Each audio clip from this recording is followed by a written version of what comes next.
I attended the aesthetic course last year, 2020, on March, and this year also I attended.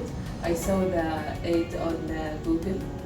I work in Fujairah. I came from Fujairah all the way to here because my last experience was really good. The organization was amazing. That's why I wanted to come again. And last year with Dr. Suraj, it was really good, but it was too much theory and too much information. I wanted to focus on the practical side. That's why I came again this year with Dr. Mahmoud.